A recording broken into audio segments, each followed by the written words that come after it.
সামাজিক পরিকাঠামো বদলেছে, সামন্ততন্ত্র থেকে জমিদারতন্ত্র থেকে সমাজ বাইরে চলে এসেছে। মানুষ নিজের মতো করে প্রথমে বারোয়ারি পুজো, তারপরে সর্বজনীন দুর্গা পুজো অনুষ্ঠিত করেছে।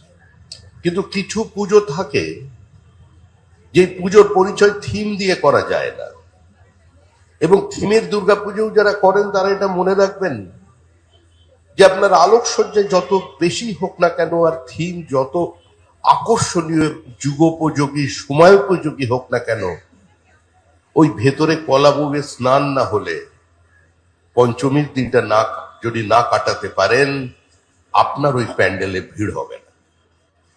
আর এই কলকাতার উত্থান পতনের সঙ্গে, রাজনৈতিক পরিবর্তনের সঙ্গে, সামাজিক বিবর্তনের সঙ্গে, একটা অস্থির সংঘর্ষের যুগের সঙ্গে সম্পূর্ণ তাল মিলিয়ে এই কলেজ স্কোয়ার সর্বজনীন দুর্গাপুজো নিজেদের দাঁড়িয়ে আছে।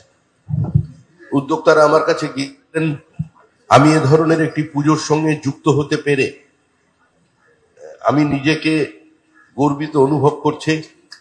আমি সর্বপ্রকার সহযোগিতা এই পুজোকে দেব, কিন্তু সাম্প্রতিককালে দুর্গাপুজো একটা রাজনৈতিক পরিবর্তন হয়েছে। আমি মনে করি না গোটা সমাজ রাজনৈতিক সাপেক্ষ, বা পুরো সমাজকে সম্পূর্ণ রাজনীতির নিরপেক্ষ করে দেওয়া যায় না। এবং আমরা পশ্চিমবঙ্গের বাসীরা দুর্ভাগ্যক্রমে একটা রাজনৈতিক সমাজের বাসিন্দা হয়ে গেছে, যার থেকে আমাদের বেরিয়ে আসার প্রয়োজন আছে। আমাদের আগে একটা সরকার ছিল, সেই সরকারের মন্ত্রীরা ছিলেন, তারা বিরাট বিরাট দুর্গাপুজো করেছেন, কোনো অন্যায় করেননি। তারা হয়তো পুজো শ্রীবৃদ্ধি করেছেন, এবং তাদের পাড়ার দুর্গাপুজো, ক্লাবের দুর্গাপুজো যে উচ্চতায় তারা নিয়ে গিয়েছিলেন, অন্তত তার কাছাকাছি যদি কেউ নিয়ে যেতে পারেন, কারণ অনেকেই আবার ভেতরে আছেন, অনেকেই পুজোতে আসছেন না, এটা আমাদের কাছে কাঙ্ক্ষিত নয়। আমি নির্দিষ্ট একটা বার্তা দিয়েছি আমার দলের পক্ষ থেকে, যে আমার দলের বিধায়ক যিনি আছেন তিনি নিজের নির্বাচনী কেন্দ্রে দুর্গাপুজোয় অংশগ্রহণ করবেন।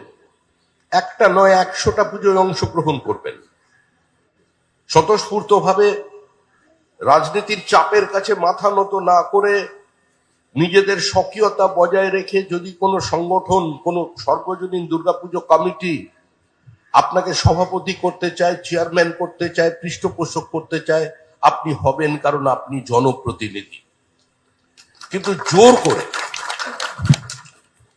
করে দুর্গাপুজো দখল, যেখানের সঙ্গে আপনার কোনো যোগাযোগ নেই, আপনি যেখানে থাকেন না, শুধুমাত্র একটা ক্ষমতার রং বদল হয়ে গিয়েছে বলেই আপনি একটা পুজো দখল করে নেবেন রাজনীতির নামে, এটা সম্ভব নয়, এটা চলতে পারে না। এই সংস্কৃতির বাইরে আমাদের বেরোতে হবে, পুজোকে রাজনীতির বাইরে রাখতে হবে। রাজনীতির নির্দিষ্ট একটি গ্ল্যামার আছে, কেউ অস্বীকার করতে পারবে না। মুখ্যমন্ত্রী যদি কোনো দুর্গাপুজোর প্রাঙ্গণে উপস্থিত হন, স্বাভাবিকভাবেই সেই পুজোর প্রাসঙ্গিকতা বাড়বে, গুরুত্ব বাড়বে, একথা কেউ অস্বীকার করতে পারবে না। কিন্তু যদি মুখ্যমন্ত্রী নাও আসেন, মন্ত্রী নাও আসেন, সাংসদ বিধায়করা নাও আসেন, নেতারা যদি নাও আসেন, তারপরেও দুর্গাপূজা চলবে মানুষের ভক্তি নিয়ে, মানুষের বিশ্বাস নিয়ে, মানুষের আবেগ নিয়ে। সমাজের সর্বস্তরে, সমাজের সমস্ত পদক্ষেপে, সমাজের প্রত্যেকটি আঙ্গিকে যদি রাজনীতির অনুপ্রবেশ হয়, তাহলে আমাদের পশ্চিমবঙ্গ যে সর্বনাশের পথে আমরা গেছি, আজকে সেই সর্বনাশের পথে আমরা চলে যাব। আমি আপনাদের, যদিও এটা পুজোর প্যান্ডেল, আমি কোনো রাজনৈতিক বক্তব্য এখানে রাখবো না। আমি শুধু আপনাদের ভাবতে বলছি, পেছনে মাস্টারমশাইরা আছেন তাদেরও ভাবতে বলছি, মহারাজকেও বলছি। এই যে সামনে ক্যামেরা নিয়ে বুম হাতে দাঁড়িয়ে আছে সাংবাদিকরা, আপনারা সারা ভারতবর্ষে যখন নির্বাচনের ফল ঘোষণা হয়, যখন ভোট গণনা চলছে, কেউ আগে যায়, কেউ পিছিয়ে থাকে, এগুলো পেছনে চলতে থাকে, নেল বাইটিং ফিলিংস। কারণ আমরা তো মাল্টি পার্টি ডেমোক্রেসিতে অংশগ্রহণ করেছি, আমাদের ভোট অন্য। তো স্বাভাবিকভাবেই আপনি যখন অন্যান্য রাজ্যগুলোর দিকে দেখবেন দুই পক্ষ, মানে ধরুন এদিকে বিজেপি আছে আর এদিকে কংগ্রেস আছে, দুজনেই যুযুধান পক্ষ, মাঝখানে সাংবাদিক দাঁড়িয়ে আছে। একবার বুমটাকে এদিকে করছেন, তার বক্তব্য শুনছেন, একবার ওদিকে করছেন, তার বক্তব্য শুনছেন। তার মানে কি আছে, ওখানে পাশাপাশি দুই বিবাদমান রাজনৈতিক গোষ্ঠী একসঙ্গে দাঁড়িয়ে আছে। আর আমরা এখানে কি দেখতে পাচ্ছি, যে যেখানে ধরুন বিজেপি থাকবে, সেখানে কেউ বক্তব্য রাখছে, তার 1.5 কিলোমিটার দূরে তৃণমূল কংগ্রেস দাঁড়িয়ে আছে। মানে কেউ কারোর কাছাকাছি যাবে না, কেউ কারোর মুখ দর্শন করবে না। আমরা বাঙালি, এটা কি বাঙালির পরিচয়? চিত্তরঞ্জন পার্কে দিল্লি নির্বাচনের সময় গেলাম, চিত্তরঞ্জন পার্কে গিয়ে দেখি একটাই বেঞ্চ, 3টে চেয়ার, আপ, কংগ্রেস আর বিজেপি বসে আছে, নিজেদের মধ্যে খাওয়া দাওয়া চলছে। কে বলে একজনের সঙ্গে একজনের প্রবল ঝগড়া। আমি একটু পাশ থেকে শুনলাম ঝগড়ার কারণ কি, রাজনীতির কারণ। বলছে না, ও বলছে তোর বউ রান্না করতে জানে না, তুই এটা স্বীকার কর, শালা নুনটা বেশি দিয়ে পাঠিয়েছে। কি সুন্দর সম্পর্ক 3টে রাজনৈতিক দলের।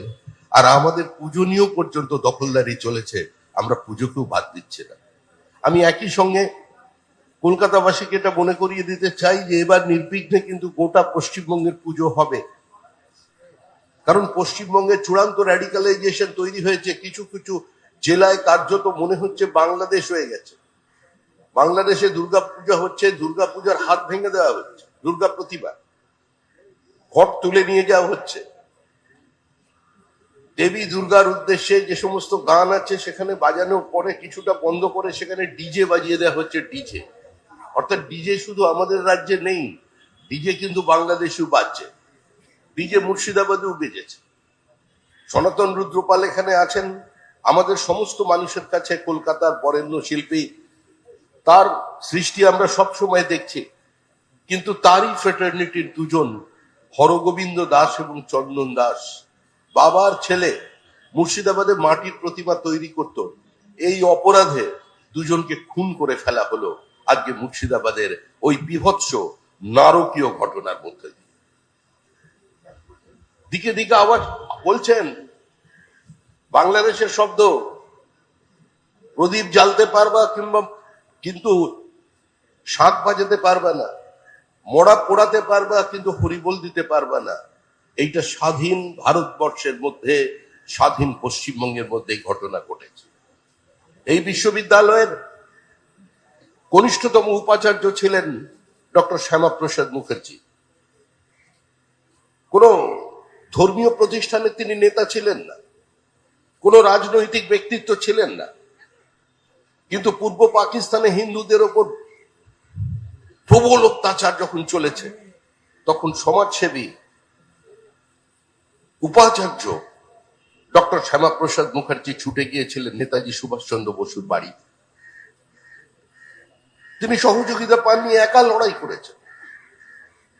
সমাজে কোনো বড় মানুষের অভাব ছিল না, বিদ্বান, শক্তিশালী, প্রতিষ্ঠিত, উচ্চবিত্ত কারোর অভাব ছিল না তখন পশ্চিমবঙ্গের মাটিতে। কিন্তু স্বামী প্রণবানন্দজি, ভারত সেবাশ্রম সংঘের প্রতিষ্ঠাতা মহারাজ, তিনি তার ত্রিশূলকে তুলে দিয়েছিলেন ডক্টর মুখার্জির হাতে। বলছেন তুমি রক্ষা করতে পারবে, তুমি কলকাতাকে বাঁচাতে পারবে।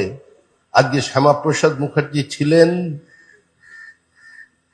আজকে মেঘনাথ শাহ ছিলেন, আজকে রমেশচন্দ্র মজুমদার ছিলেন, স্যার যদুনাথ সরকার ছিলেন, নদিয়ার রানী জ্যোতির্ময়ী ছিলেন।